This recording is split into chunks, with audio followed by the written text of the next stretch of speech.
guys! So for today's vlog, someone gave me a gift because I love pink. May nagbigay sa akin ng AirPods. And it's not only an AirPods, it's a pink AirPods. So,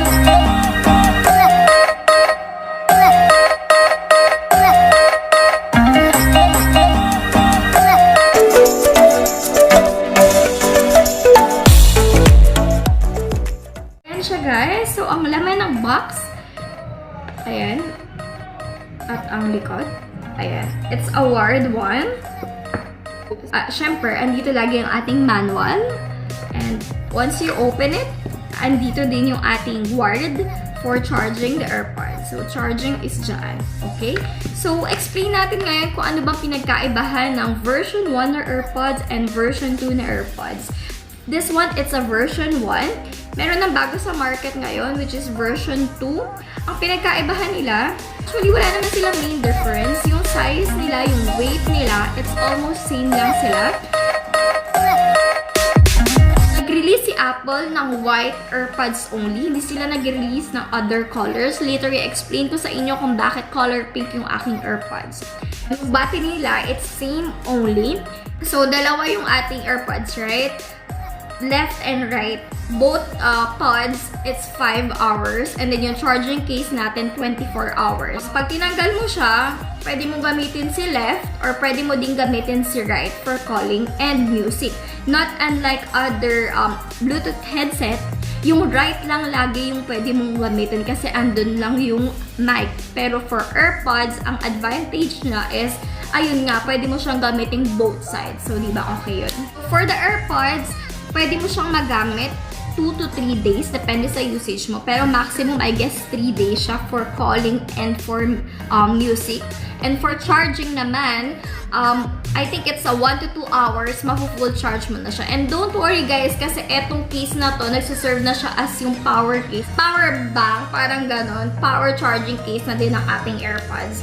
So, matagal mo talaga siyang gagamitin. Hindi naman lagi tayo nakalagay dito. Hindi naman natin lagi siyang ginagamit. So, lagay mo lang siya dito, magcha-charge na yung isa mong AirPods. So, for the second version ng AirPods, mas mabilis yung processor natin mag-connect sa mga gadgets like iPads and iPhones. For the second version ng AirPods, mabilis na siyang i-access kay Siri. Not unlike ng version 1, kailangan mo pa siyang i-tap, double tap, para mag-Hey Siri. Then yung version 2, automatic siya na magsabi ka lang ng Hey Siri, connected na agad siya. Pwede mo na sabihin kung ano yung gusto mong sabihin kay Siri. And guys, sa iba nga pala dyan, hindi nakakaalam, ang version 2 may 2 types siya. Meron tayong version 2, wired charging din siya. And the second one is the version 2 wireless case. So, wireless case siya yung pinaka-popular ngayon. Pero for me, kung ako yung tatanungin nyo, wala naman silang ganong pinagkaibahan. Yun nga lang, yung case niya is, i-charge mo lang siya sa wireless charger. Ganun lang siya. Pero sound quality, everything, it will be the same. Pwede mo ka nga palang bumili ng wireless case lang kung gusto mo. Pero for me, parang hindi na siya advisable. Ayun, para sa akin. Pero sa inyo, depende pa din yun. Kasi, pwede mo naman siya i-charge with a wired. So, ayun. Depende pa. So, for the price naman ng ating AirPods, sasabihin ko sa inyo ang prices dito sa Dubai.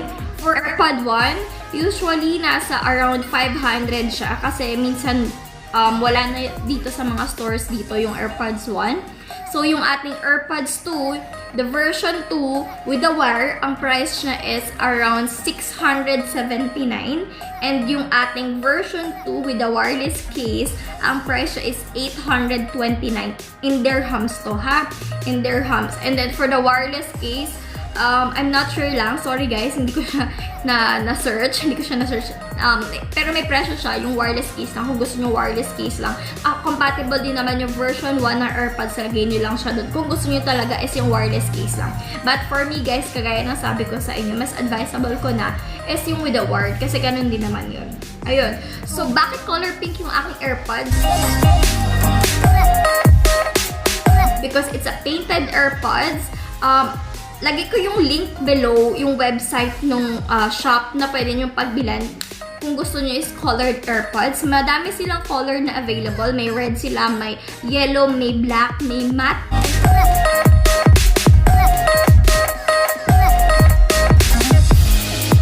for the version 1 colored AirPods, ang price niya is 749 dirhams.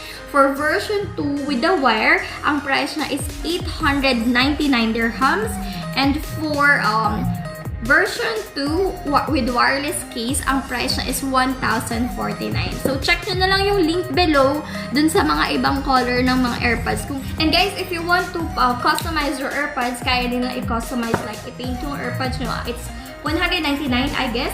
And kung gusto niyo din lagyan ng name, kaya din nila gawin yun. So, nasa link na lang sa baba. So, guys, ikakonect na natin siya sa aking phone.